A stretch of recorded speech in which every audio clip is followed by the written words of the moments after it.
মেসেঞ্জারে মনের ভুলে আপনি কাউকে ব্লক করে দিয়েছেন। এখন ওই ব্লক কিভাবে খুলবেন আমি আজকে এই ভিডিওর মধ্যে আপনাদেরকে দেখিয়ে দেব। বন্ধুরা, ব্লক নাম্বার খোলার জন্য আপনি সর্বপ্রথম মেসেঞ্জারে চলে যাবেন। মেসেঞ্জারে যাওয়ার পর বন্ধুরা আপনারা ক্লিক করবেন এই মেনুর মধ্যে। থ্রি লাইনের মধ্যে ক্লিক করার পর বন্ধুরা আপনারা দেখতে পারবেন সেটিংস, এর মধ্যে ক্লিক করবেন। এর মধ্যে ক্লিক করার পর বন্ধুরা আপনারা দেখতে পারবেন এখানে অনেকগুলো সেটিংস আছে। আমি এখন আপনাদেরকে দেখিয়ে দিব কোন সেটিংসের মাধ্যমে আপনি ব্লগ খুলতে পারবেন।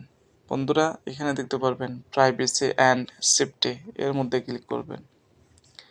এর মধ্যে ক্লিক করার পর বন্ধুরা আপনারা যদি আমার এই চ্যানেলের মধ্যে নতুন হয়ে থাকেন তাহলে আমার চ্যানেলটিকে সাবস্ক্রাইব করবেন আর বেল আইকনটি বাজিয়ে দিবেন, যেহেতু আমি আরও নতুন ভিডিও ছাড়ার সাথে সাথে আপনার কাছে পৌঁছায় যায়। বন্ধুরা যাকে ব্ল্যাকলিস্ট থেকে খুলতে চাচ্ছেন আপনি স্ক্রিনটিকে উপরে নেবেন, নেওয়ার পর আপনি এখানে দেখতে পারবেন ব্লক কন্টাক্ট, এর মধ্যে ক্লিক করবেন। এর মধ্যে ক্লিক করার পর বন্ধুরা আপনি যাকে যাকে ব্লকের মধ্যে ফেলেছিলেন আপনি এখানে দেখতে পাবেন। ধরেন আমি এখান থেকে যে কোনো ব্যক্তিকে আমি আনব্লক করে দেব। আনব্লক করার জন্য আপনি এভাবে নামের উপরে টাচ করবেন। টাচ করার সাথে সাথে আপনি দেখতে পারবেন আনব্লক একটি লেখা উঠবে, আপনি এখানের মধ্যে ক্লিক করবেন।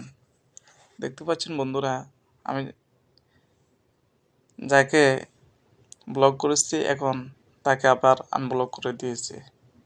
এভাবে আপনি যারা আপনাদেরকে অতিরিক্ত ডিস্টার্ব করে আপনি ব্লক করে আবার আনব্লক করে দিতে পারবেন। বন্ধুরা ভিডিওটি যদি ভালো লাগে অবশ্যই আপনাদের টাইমলাইনে শেয়ার করে দিবেন। ভালো থাকবেন। আল্লাহ হাফেজ। আসসালামু আলাইকুম ওয়া রাহমাতুল্লাহ।